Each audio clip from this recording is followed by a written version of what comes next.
So we got quite a bit of unusual flow today. It was a hot tape today on Cheddar Flow. You can see here Microsoft, there was some very unusual prints. Actually started off with a super unusual put order, but that soon turned into short-term bullish activities. You can see here for a 2.7 million, 4.0 million, and $786,000 call prints, all back to back to back. These were aggressive sweep orders, and that actually brings me to my first point that I want to make in this video. I was looking at Microsoft's chart, and those sweepers are betting on this uptrend holding and potentially breaking out eventually, but at the very least seeing this uptrend hold. If it's unable to hold, it's very likely they will close out those calls with confirmation under this uptrend. So this leaves us with a possible trade setup. As you can see here, if we have an hourly close under this trend line, which is part of this uptrend, then that would be our risk in this case. Otherwise, there's potential to hop in with those whales. These are some pretty major call prints, so they are bullish at the moment. Doesn't mean that it has to bounce from here, although it is a variable that we like to use as traders that can give us some form of a confirmation bias. Now again, we always like to use multiple variables when forming a trade thesis. At least the flow shows us there's potential for upset. However, like I just said at the beginning of this video, there was a large put order as well for 12:15 a bit earlier in the session. This was not around the time that these were added. However, this is still something to watch for because I do not see any sign that this trader has closed this position yet. So it's possible that both of these are open overnight. Again, there'd be complete opposite trades in this case, as this is more bullish and this is more bearish. But again, because I looked at the chart in this case, one, I could take a long position with that risk that I just mentioned, hourly close below, go long and trim up here around the top of the range. As if you can see here, it's bounced every single time that it's touched the upwards trend line. It's bounced up to the top end over here, which I suspect would be the case. Again, we did find support around here and bounced up. Again, otherwise we would stop out if there was a breakdown. There's also the inverse scenario in this case where we see a breakdown. These calls over here would likely close and this whale would continue to hold their position since they're targeting further downside. And there could be confirmation of a breakdown, which is also tradable in terms of puts. So again, you can start to see just because we saw two inverse prints in this case doesn't mean that they have to negate each other and we don't take any trade. It just means that there's a lot of activity, one, on Microsoft today. It's super unusual to see this amount of premium for these types of orders. But then two, it also means if I look over here at the technicals, I could start to formulate my own trade thesis just based on technicals alone. Again, with this risk set up here, potential long or short, depending on where the first or second hourly candle close in tomorrow's session. So I like this one. Again, it's more so of a reactive trade setup, so I'm not predicting anything beforehand. It's more so based really on this 378 level. If we have an hourly close below, it's geared towards the downside and we do not want to be long.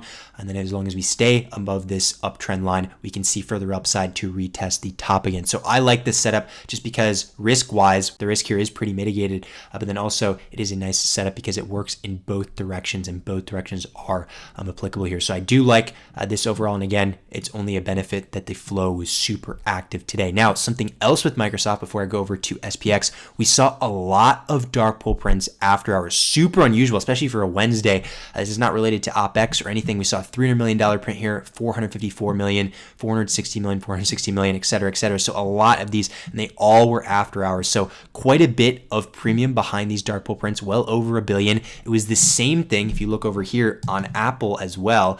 If I go to Apple's flow, you can see after hours, we had a singular about $1 billion dark pool print. So super rare to see about $1 billion on something like Apple, more or less on any ticker for that matter. It'd even be big if it was on SPY, for example, for a singular print that is. But this is super interesting to me because if we look at the chart and just a general S&P 500 chart, right now I'm on the hourly, but if I scroll back over to here, again, we saw that major correction here over in the time period between August and October. And then we had a very large rally right after that, super impulsive to the upside, many gap ups, gap and goes. In this case, basically where you see a gap up and just continuation off of that, doesn't even fill the gap afterwards. And we've continued all the way up until we got to a period of potential distribution up here just based on the technicals. There's a couple interesting warning signals in a sense, which right now I'm not taking any action on, but I wanted to bring it to your attention in this case. Again, one, we saw a lot of dark pool prints on those big tech tickers. This rally that I just showed you over here is mainly dominated by those big tech tickers. Now, yes, growth stocks have started to catch a bid here. Industrials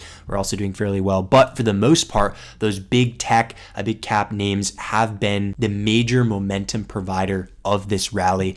And what we're seeing now, just based on a technical sense and based on dark pools, is possible distribution up here. When you have this consolidation, kind of like we saw right here, especially a gap up and then it's unable to hold, so basically a gap and crap scenario, that's what retail likes to call it. We had a gap up followed by downside, and it closed below where that previous close was, so back within the range that we were in. And I can show you here just for some visuals, but basically the range we're trading within is roughly between 4,550 to around this 4,570 level. Super tight range, but again, the VIX is super low at the moment, so volatility is not heightened, kind of like what we saw back in September or October, for example. But still, this is a valid range. We've traded within it now for about 7 sessions. If you consider it all the way back here November 20th, all the way to today on November 29th, that's 7 whole sessions of trading within this range. And we attempted to break out today, but it was unable to break out, which is the first sign of potential weakness here on top of this potential distribution pattern. So like I just said, I'm not taking any trade setup yet based off of this. I am very reluctant to short at the moment.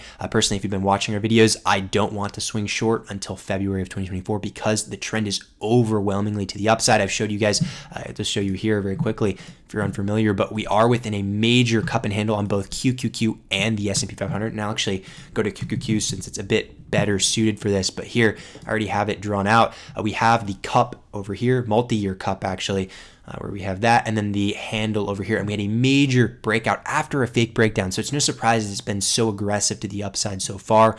However, just like I showed you on SPX, if we go to the hourly over here, there is potential signs of distribution. And the fact that we've seen now, again, if I go back over to Apple as well as Microsoft and a lot of these other big tech names, the fact that we've seen a lot of prints up here, it's super unlikely that they're buying when QQQ's all the way up here, or Apple or Microsoft's own ticker for that matter. It's super unlikely that they'd be buying at such a heightened state. Now, for the Microsoft setup I showed you earlier, it's still possible we trade around here. Just because we saw a swath of large dark pool prints today doesn't mean that it has to drop suddenly because they're potential sells. It can still trade around this range. It's not something that has to happen immediately, because remember, dark pools are just shares at the end of the day, so it can take time for that desired move to develop. But in this case, it's certainly something you want to be aware of because this has been day after day now for SPY and QQQ that we've seen a lot of prints, and now it's starting to happen to these big tech tickers. And speaking of SPY and QQQ, if we look at the dark pool prints from today, we had another pretty substantial day with 1.9 billion in signature dark pool prints at the 454.99 level. So throughout this entire week, if I filter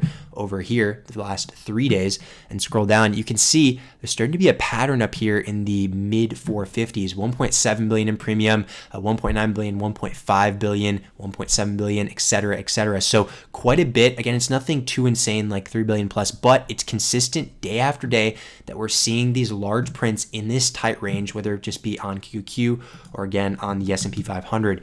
Within this tight range, we've seen a lot, which typically is a precursor to a pullback. So again, at the moment, I'm not taking a trade based on this, but I would definitely watch this range very closely. And I'll of course give you guys an update on Sunday since it will be a bit more clear with the weekly close that happens in 2 days here. But if we have a breakdown below this range, basically with a daily candle as confirmation, especially if we were able to break down below 4,530, since this was a previous support level off the retest of this ascending triangle, then we really can see this pull back all the way to around the mid 4,400s. Again, right now, the trend is still very much the upside, but I just wanted to let you guys know of this since it is a developing structure at the moment, especially because of today when we had that fake breakout. Typically, those are a precursor to more downside afterwards, or at least the equal length of a breakdown in this case, which over here we had roughly, this is from 4,570 to 4,590. That's a 20-point attempt at a breakout. So I would not be surprised to see about 20 points down here, which would bring us right to that 4,530 level yet again.